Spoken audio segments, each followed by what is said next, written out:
Hello and welcome back to my small little library. Let us talk about what I've read in November. It hasn't been up to my usual reading standards. I started the month really well and then it got downhill from there really fast.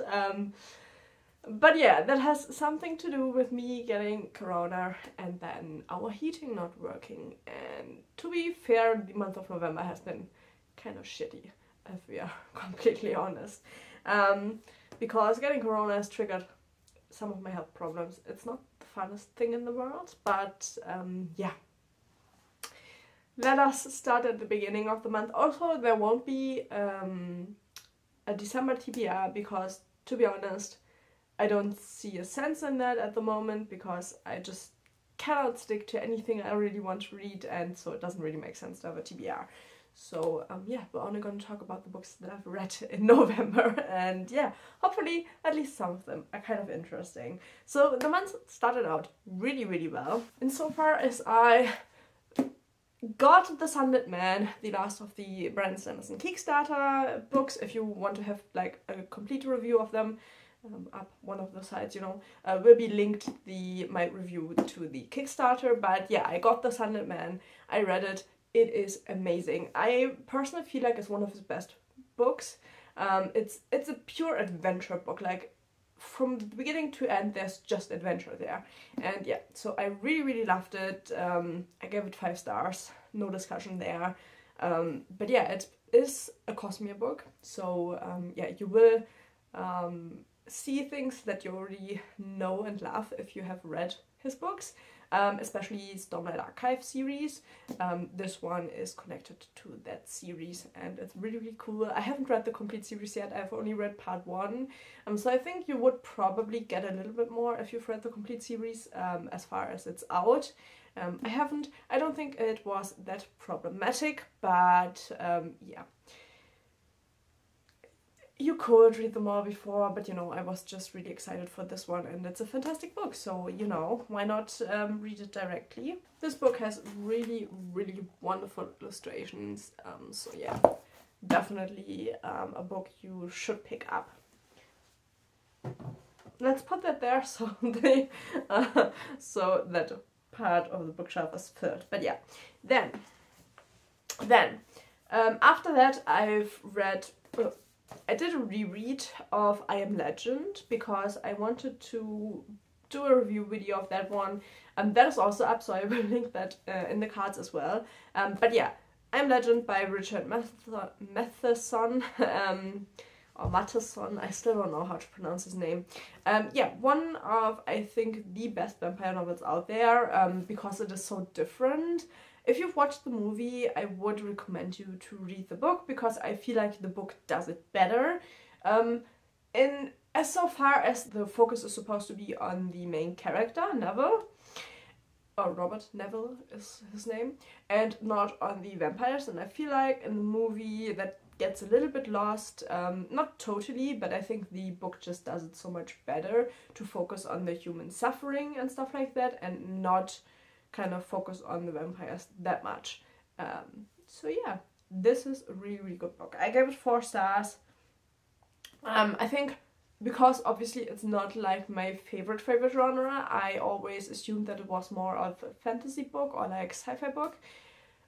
For me personally, I think it's more of a contemporary that has vampires in there, if you can tell it like that, because the focus definitely is on the human, on his behavior and stuff like that, and not on the post-apocalyptic stuff around that. So yeah, I don't know how you would categorize it, but I think it's a really good book and you should read it.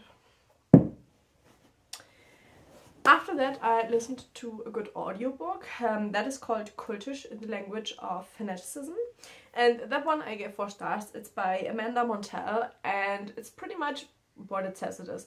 It is a book about cults and about the language that is used in cults and the language that we use to talk about cults and all of that stuff. So yeah, it is an interesting work. For me personally, I don't 100% agree with the author on some stuff, but I don't think it's like a problematic not agreeing on something. It's just a case of me wording things differently than the author worded them, because I think that can sound too positive. And I feel like in the connection with cults, you cannot talk too positive about them because they are really horrible. And so yeah, the book, at some points I feel like it talks a bit too positive. But I think it might also just be the author not wanting to, you know, overstep any boundaries when it comes to talking about cults. So it's, you know, it's a little bit of like a grey thing. But yeah, I still gave it 4 stars because I think the overview is really interesting, also because the author talks about, like, you know, your typical religious cults that we all know about, and then also about social cults like Soul Circle and stuff like that, you know. Soul Cycle, I think it's called.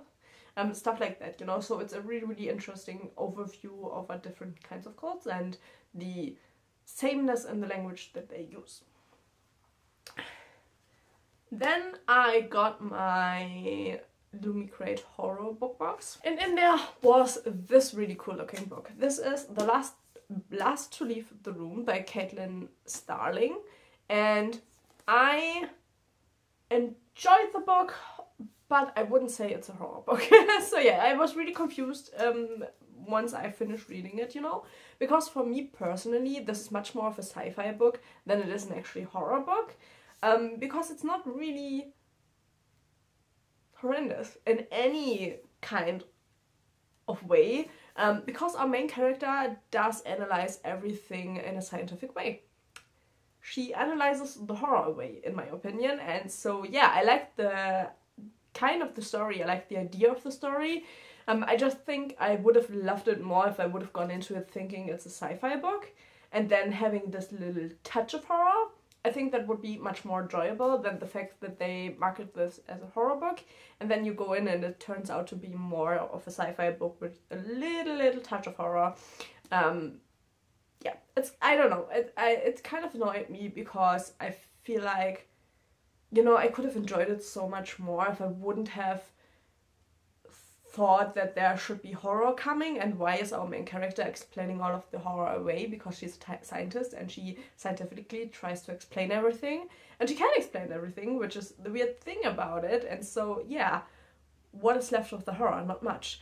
But the story in itself, I think it's really interesting. It has to do with like portals, parallel worlds, and yeah, an interesting topic that is sadly suffering from wrong marketing, in my opinion. So yeah, I still was glad that I got it. I gave it 3 stars, you know, a little bit of a compromise in the middle. But yeah, I think if you want to read a sci-fi book that has to do with like parallel dimensions, portals, and a strong female main character, kind of pick it up and expect to there just be a sprinkling of horror and mainly like a book about scientific research and exploration of a weird phenomenon. I think that fits it more than the label of that's just a horror book, you know. But yeah, I really like the edition. They did a great job with how they designed it. There are cats in it, though they don't look as bad as horror-like as the cats on the cover, let's be honest. But yeah, I do still want to read The Luminous Dead by her, but I haven't bought that yet, but that is also by her, and that was one of the books I have on my to-buy list. So yeah, I probably will still do that because I like the way it was written. I just think that the marketing is wrong on this one. After that, I got myself kind of unlimited again because I kind of missed that, and I missed some of the books on there. You know, there are a lot of interesting, maybe not particularly good books, but kind of still interesting to read books. So yeah, and I read Witch of the Federation by Michael Anderle. This was also a reread. I think I've read that book 4 or 5 times now. I really love that book, and I now want to continue with the series. And because it is on Kindle Unlimited, it's cheaper just to get Kindle Unlimited. So yeah, I give that 5 stars. I love that book. It's a little bit of a self-insert. Mary Sue kind of... Is it Mary Sue?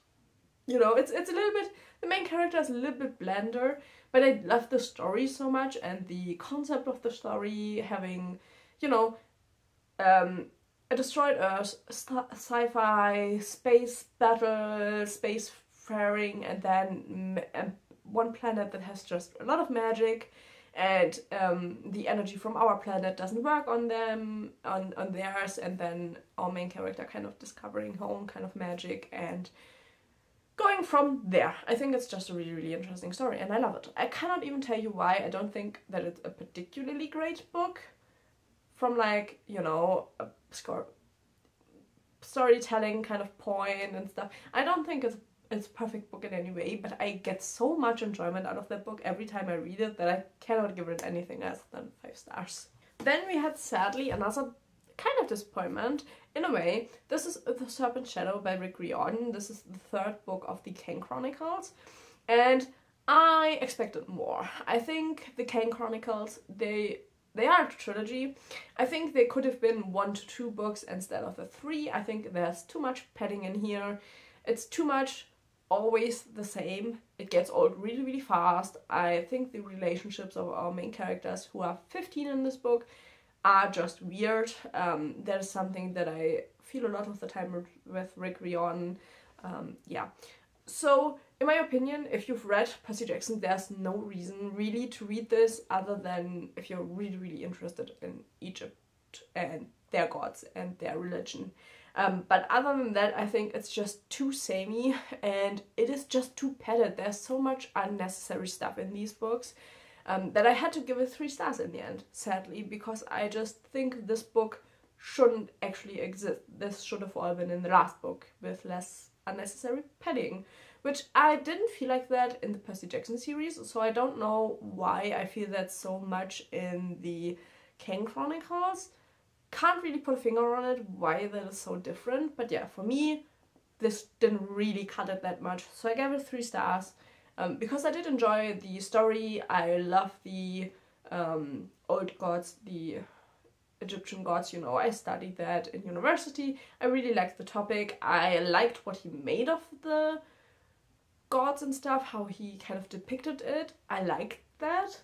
But I think it suffers from too much padding. It just doesn't give as much, I feel like, as the Greek gods and the Roman gods. So yeah, I think just not his best work, to be honest. I then read another series that you can get on Kindle Unlimited. That is the Far Reaches series. It's pretty much different authors coming together and all writing like a short story on one topic, but it is always a sci-fi topic that has to do with like far-reaching space travel. And the first author, the author who did the first book, is James S.A. Corey, the guy who wrote the Expanse series, and his book is called How It Unfolds. And I gave that one 3 stars. I liked it, but for me it was a little bit too focused on the relationship of our main character and less on the concept of the story. But it has to do with cloning, and pretty much cloning a group of people, sending them to all different planets and hoping that on some planet humanity can survive. And he pretty much gets there, or gets sent there with an ex-partner of his, and the relationship of them didn't work out, but they are fine to work together. And you know, at the beginning he kind of has the chance that, you know, out of all the copies that get sent out, that in one of those he has to get together with her again, you know. Kind of like the theory of like parallel universes and, you know, having a different life in every one of them. And yeah, the story goes from there. It was interesting, but yeah, for me too relationship focused to enjoy it really, really greatly, to be honest. So 3 stars for that. And then the second one is called Void, and it's by Veronica Roth. That one I found to be a little bit more interesting, but way too short. I think she did kind of too much already for the shortness of the story, but it's kind of like a detective novel in space, but our main character isn't a detective, it's just a worker on kind of like a cruise ship that brings people from one planet to another. And one of the themes of the story is that the people on the planets age in a different time than the people on the ship because of how, you know, time works. And so our main character pretty much gets to know somebody when they are really young, and then when they are older, when they come back, and the Then somebody gets murdered on the ship, and the case has something to do with the fact of like aging in different times, pretty much. And yeah, I thought that was really interesting, but I felt like there was so much more that could have done. No, you could have done with the story that I would have wished it was longer, and so yeah, it was kind of wasted in my opinion in the short format. After that, I listened to the third book in the Murderbird series, Rogue Protocol. I really liked the series. I gave that one 4 stars because I felt like it was a little bit of a filler, which, to be honest, in a series that is that long and has relatively short books, I feel like that happens relatively easily. There isn't really much of the main story happening in this book, but to be fair, I love the Murderbird.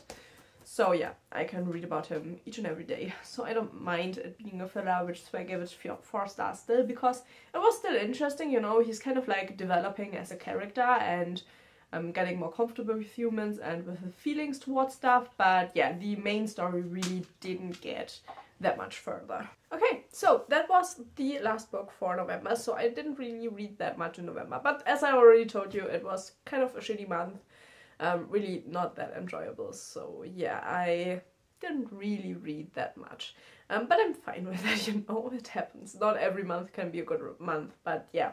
I hope that your reading month has gone a little bit better, and yeah, hopefully December will pick up a little bit for me, or at least I will pick a little bit of like better books.